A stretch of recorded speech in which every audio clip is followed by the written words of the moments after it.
2024 সালে সৌদি আরব প্রথমবারের মতো তেল বিক্রি করলো চীনা মুদ্রায় 50 বছরের পুরনো একটা সিস্টেম ভেঙে দিয়ে।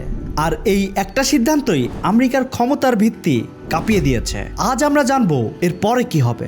একটু ভাবুন, আপনি যখন বাজারে যান, পেঁয়াজের দাম বাড়া, তেলের দাম বাড়া, ডলারের রেট বাড়া, এগুলো কি শুধু একটা দেশের ভেতরের সমস্যা? না, এগুলোর পেছনে আছে একটা বিশাল গল্প, একটা যুদ্ধ যেটা বন্দুক দিয়ে না, কারেন্সি দিয়ে লড়া হচ্ছে। এবং এই যুদ্ধের ফলাফল সরাসরি প্রভাব ফেলবে আপনার পকেটে, আপনার সন্তানের ভবিষ্যতে। তো শেষ পর্যন্ত থাকুন, কারণ ভিডিওর শেষে আমি বলবো আপনি এখন কি করতে পারেন। গল্পটা শুরু হয় 1944 সালে। দ্বিতীয় বিশ্বযুদ্ধ শেষ হচ্ছে, ইউরোপ ধ্বংস, জাপান ধ্বংস, কিন্তু আমেরিকা তখন পৃথিবীর সবচেয়ে শক্তিশালী অর্থনীতি। সেই সময় 44টি দেশ একত্রিত হলো আমেরিকার নিউ হ্যাম্পেয়ারে ব্রিটন উড কনফারেন্সে, এবং সেখানে একটা সিদ্ধান্ত নেওয়া হলো, পৃথিবীর সব বড় মুদ্রা হবে ডলারের সাথে যুক্ত, আর ডলার হবে সোনার সাথে যুক্ত। মানে হলো পৃথিবীর যে দেশই ব্যবসা করুক তাকে ডলার ব্যবহার করতে হবে। এক ঝটকায় ডলার হয়ে গেল বিশ্ব রিজার্ভের কারেন্সি। কিন্তু একটা সমস্যা হলো, 1971 সালে আমেরিকার প্রেসিডেন্ট নিক্সন ঘোষণা দিলেন ডলার আর সোনার সাথে যুক্ত নয়। মানে আমেরিকা যত ইচ্ছা ডলার ছাপাতে পারবে, সোনার সাথে কোনো সীমাবদ্ধতা নেই। এটা শুনে পৃথিবী একটু নড়েচড়ে বসলো, ডলারের উপর আস্থা কমতে শুরু করলো। কিন্তু আমেরিকা একটা চাল দিল, এবং এই চালটাই পরিবর্তন করে দিল সবকিছু।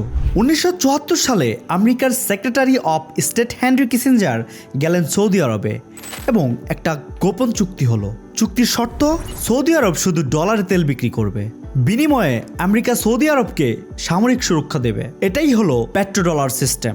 এর মানে কি?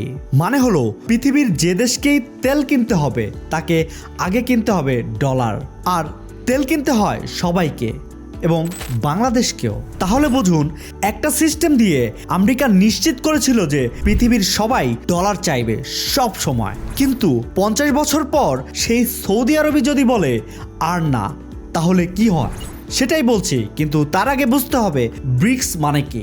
ব্রিক্স এই নামটা হয়তো আপনি অনেকবার শুনেছেন। BRIC, BRICS, Brazil, Russia, India, China, South Africa, এই 5টা দেশ মিলে শুরু হয়েছিল এই জোট। এই 5টা দেশেই আছে পৃথিবীর প্রায় 40% মানুষ, এবং বিশ্ব জিডিপির প্রায় 26%। কিন্তু 2023 সালে ব্রিক্স আরো বড় হলো। সৌদি আরব, ইরান, UAE, মিশর, ইথিওপিয়া এরাও যোগ দিল।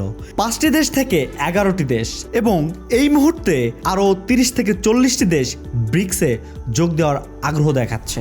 কিন্তু ব্রিক্স কি চায়? শুধু কি মিটিং করা?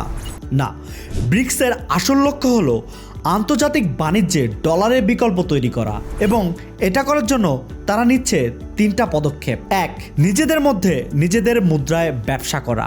2, সোনার রিজার্ভ বাড়ানো। 3, নতুন পেমেন্ট সিস্টেম তৈরি করা, যেটা সুইফটের বিকল্প। সুইফট কি? সুইফট হলো সেই সিস্টেম যেটা দিয়ে পৃথিবীর সব ব্যাংক একে অপরের সাথে টাকা পাঠায়, আর এই সিস্টেমটা নিয়ন্ত্রণ করে মূলত পশ্চিমা কয়েকটা দেশ। আর তাই যখন রাশিয়াকে সুইফট থেকে বের করে দেওয়া হলো, রাশিয়া বলল ঠিক আছে, আমরা নতুন সিস্টেম বানাবো। এখন আসি মূল প্রশ্নে, কেন এত দেশ ডলার থেকে সরে যেতে চাইছে? এর পেছনে 3টা বড় কারণ আছে। কারণ নাম্বার 1, আমেরিকা ডলারকে অস্ত্র হিসেবে ব্যবহার করছে। রাশিয়া ইউক্রেন যুদ্ধের পর আমেরিকা রাশিয়ার $300 বিলিয়ন রিজার্ভ ফ্রিজ করে দিল। ভাবুন, আপনার ব্যাংকে টাকা আছে, কিন্তু কেউ বলল ওই টাকা তুমি তুলতে পারবে না। এটা কি ন্যায্য? পৃথিবীর বাকি দেশগুলো এটা দেখে ভয় পেল। চীন ভাবলো আমাদের ডলার রিজার্ভও কি একদিন ফ্রিজ হবে? এরপর থেকেই চীন, ভারত, রাশিয়া সবাই ডলার রিজার্ভ কমিয়ে সোনার রিজার্ভ বাড়ানো শুরু করলো। কারণ নাম্বার 2, আমেরিকার ঋণের পাহাড়।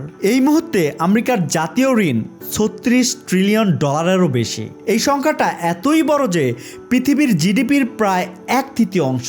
আর এই ঋণ মেটাতে আমেরিকা কি করে? ডলার ছাপায়, আর যত বেশি ডলার ছাপায় ডলারের মূল্য তত কমে। বাকি পৃথিবী বলছে আমরা কেন একটা দেশের ছাপানো কাগজের উপর নির্ভর করব? কারণ নাম্বার 3, এখন বিকল্প আছে। চীনের ইয়ন এখন অনেক বেশি শক্তিশালী। ডিজিটাল ইয়ন আসছে, ব্রিক্স পেমেন্ট তৈরি হচ্ছে, আর সবচেয়ে বড় কথা ভারত ও চীনের মধ্যে বাণিজ্য এখন অনেকটাই নিজেদের মুদ্রায় হচ্ছে। কিন্তু এই সব কিছুর মানে কি বাংলাদেশের জন্য, আপনার জন্য? এটাই সবচেয়ে গুরুত্বপূর্ণ অংশ এবং এটা শুনে অনেকেই চমকে যাবেন। বাংলাদেশ একটা ছোট কিন্তু খোলা অর্থনীতি। আমরা যা রপ্তানি করি গার্মেন্টস, পাট, সেটার বেশিরভাগই পেমেন্ট যায় ডলারে। আমরা যা আমদানি করি তেল, গম, সার, সেটার বেশিরভাগই পেমেন্ট যায় ডলারে। এবং বাংলাদেশের বৈদেশিক মুদ্রার রিজার্ভ যেটা 2021 সালে ছিল 48 বিলিয়ন ডলার, সেটা নেমে এসেছে অনেক নিচে। কেন? কারণ ডলার কিনতে অনেক বেশি টাকা লাগছে। আমাদের রিজার্ভ কমেছে। 2018 সালে $1 পেতে লাগতো 83 টাকা, আজ লাগছে 120 টাকারও বেশি।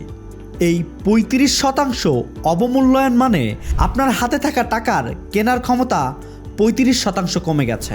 আপনি কাজ করেন, টাকা জমান, কিন্তু সেই টাকার মূল্য কমছে কারণ ডলার শক্তিশালী। এখন প্রশ্ন হলো, ডলারাইজেশন কি বাংলাদেশের জন্য ভালো নাকি খারাপ? উত্তর হলো দুটোই।